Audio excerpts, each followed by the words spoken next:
The 2019-2020 Overwatch League offseason has been quite the busy one. There's been major acquisitions, trades, and releases happening left and right. But for some people, it could be really hard to keep up with this all. And even if you have been keeping up with it, there's still a chance you could have forgotten one or two things due to the sheer amount of moves that have occurred. But don't worry, I've got you covered regardless. The next 4 videos are dedicated to recapping what every single team did during the offseason. This video is going to be all about the teams from the Pacific East Division. The format is pretty simple. Like I said, I'm going through each team and listing off everything they've done, but to make things more interesting, I'll give some brief thoughts on the team after I recap them, and I'll even throw in a letter grade based on how successful I thought said team's offseason was. But before diving into the moves themselves, I'll provide a little description of what goes through my mind with each team when thinking about their offseason. Simple enough, right? But don't worry, if you don't quite understand, I think you'll pick up on it very quickly. With that said, let's not waste any more time. Let's begin. So team number 1 to discuss is the Chengdu Hunters. And the one thing I always think of when looking at the Hunters is nice. Leave is 18 now. Will this make you a more consistent team? Okay, I know that the Hunters technically got leave during the season last year, but he didn't turn 18 until recently, so this is pretty significant. More details on this is going to come, we'll talk about it, but until then, please bear with me. So other than leave turning 18, the Hunters made a few moves to make the headlines this offseason. To start, they parted ways with coach RUI due to health concerns. RUI is arguably the most successful Chinese coach ever. Along with the Hunters, he coached the previous 2 World Cup teams for China, the famous contenders team known as Miraculous Youngsters, and even Shanghai for a short while. Then to add on to the release list, Jiqiren and Yang Xiaolong were announced to be leaving the team close to the start of January. Then to wrap up Chengdu's offseason as of this moment, they made a flurry of announcements back on the 14th of January. To start, they decided to promote Ray and Dokebi to co-head coaches. Ray's been with this team since the beginning of last year, and Dokebi was the former coach of the Chinese contenders team known as LGE Huya. But then bolstering their staff doesn't end there. It was also announced that former flex support player Gary would be retiring from his player role and would now be an assistant coach for this team. In terms of player acquisitions, the Hunters picked up 3 new members, the first of which is a new main tank player who goes by the name of A-Ting. To give some brief background info, A-Ting is a Taiwanese player who most notably played for LGE Huya, Team Taiwan's World Cup team, and a Pacific contenders team known as Nova Monster Shield. The other 2 signings they made come from LGE Huya, and it's the support duo known as Mali and Langsa. According to the Hunters, these 2 have a special bond with one another after helping their team win Chinese contenders 2 seasons in a row. Oh, and for those of you wondering, Mali is the flex support player and Langsa is on main support. So overall, that leaves the Hunters with a 3-man coaching staff and an 11-player roster. The Hunters didn't do all that much this offseason when compared to a lot of the other teams in the league, but that's not necessarily a bad thing. They lost Yang Xiaolong and Jiqiren, but that's not really the end of the world, I feel. You still have your core from last year plus some new faces that could be true difference makers. This especially goes for Leave. This man is a beast. If you've never watched Leave before, I highly recommend watching some of his highlights. You will not regret it at all. But as I proposed earlier, I'm still questioning whether or not this fixes the Hunters. The main issue with this team in 2019 was inconsistency. Everybody who faced the Hunters either struggled with their crazy comps or just ran right through them. I think their new players really could make a difference this year, but I still don't know if it'll be enough. The competition out in the Pacific Conference is tough, and with them losing their head coach, it could be a struggle. Nonetheless, it was a fairly productive offseason for the Hunters, and I would not be surprised if they were a decent team in 2020. My offseason grade for them is a B. The Guangzhou Charge. Wow, you look pretty good on paper. Yeah, the Charge did fairly well this offseason. They didn't pick up any high desire superstars or anything like that, but their offseason was very well handled in my opinion. To start, the Charge re-signed all of the key pieces that allowed them to find success in Season 2. Rio, Chara, Nero, Happy, and Shu all unsurprisingly got their team options picked up. After this, a handful of their other players from 2019 were let go of. Their strategic coach Curry Shot along with Bishu signed with the Gladiators, Rise retired from pro play, and Hoppa signed with New York. Only Wish and Fraggy are also off the team, but neither of them have found a team as of this moment. In return for those losses, the Charge signed a few new faces. To make up for their lack of an off-tank player now that Hoppa was gone, they signed Krong from O2 Blast. To give them a second option at main support, they picked up Neptuno. And finally, they bolstered the flex support position with Waya, who played for Guangzhou's academy team. And as of right now, that's everything the Charge have done this offseason. I know they did nothing crazy and there isn't a lot to go over, but don't let that deceive you. This team appears to be in good shape. They still have that deadly DPS trio, their team captain Char is still there, and 2 very consistent players in Shu and Rio to back them up. The only thing that sucks is them losing Hoppa, who I thought was a model of consistency for them last year. Luckily though, they did sign Krong, who seems like he could be something special if he's groomed correctly. I personally haven't seen a ton of gameplay with him, but many people have told me he was really good in contenders and that he was one of the better D.Va players during the GOATS era. I'm not quite sure if it'll look like that Rock Hoppa was, but you never know, right? One other thing I wanted to add in regards to their players is that I'm really happy they got Neptuno. I like him on this team a lot. If the Charge decide they want to run a main support who's a bit more aggressive or they want the best possible option at Mercy, then Neptuno will surely be their guy. And don't forget that he brings some well-needed veteran presence and guidance to a pretty young roster. Like I said before, the Charge weren't super flashy this offseason, but they took care of business. They addressed some of the holes on their roster while making sure to sign back their young stars. Clearly they're invested in the future, and that's never a bad thing to do.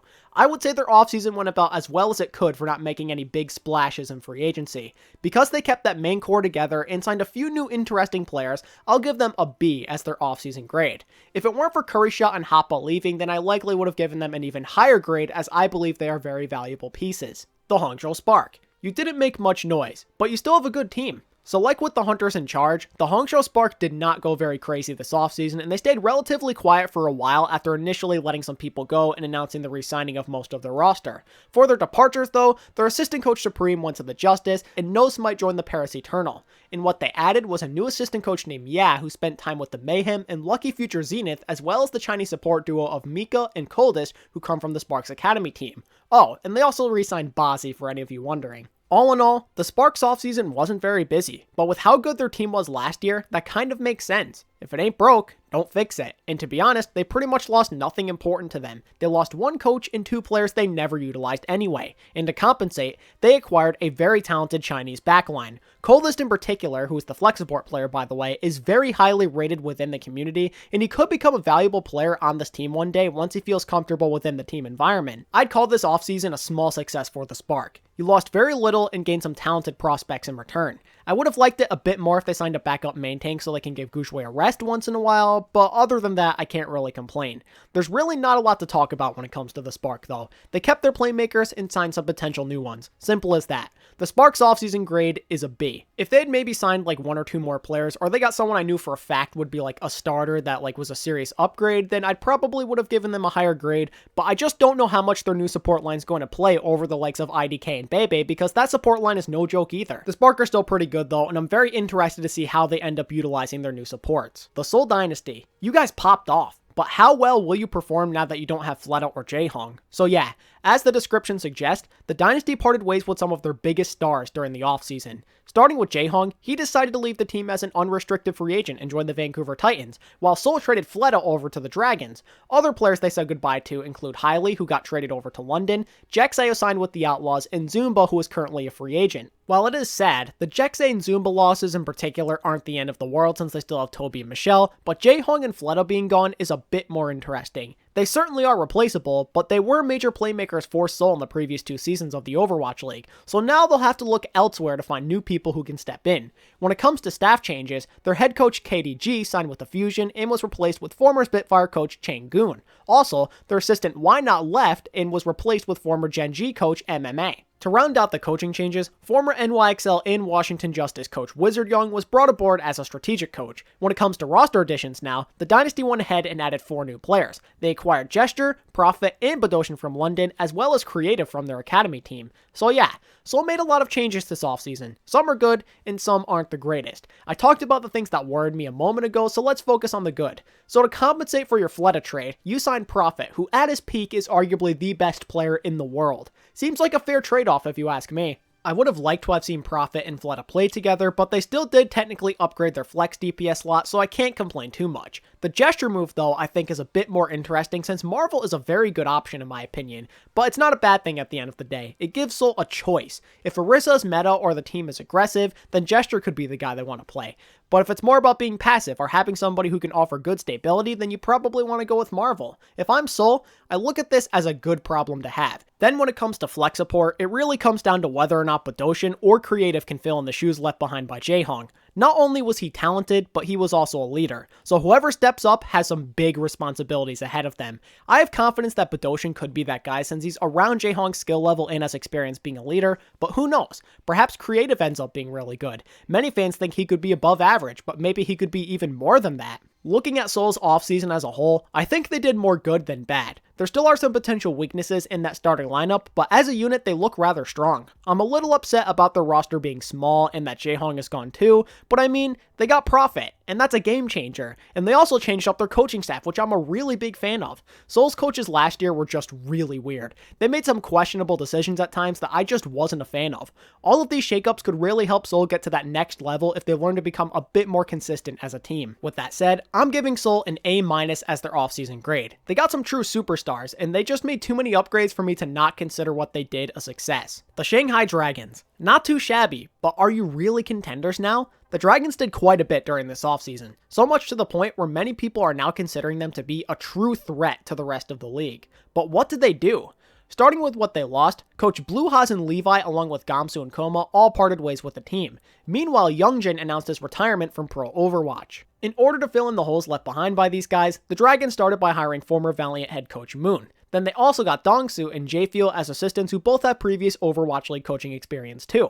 For players, they decided to replace Gamsu with the former LA Gladiators Legion player Stan 1. To compensate for Youngjin and some needed flexibility at DPS, they traded for Fleta.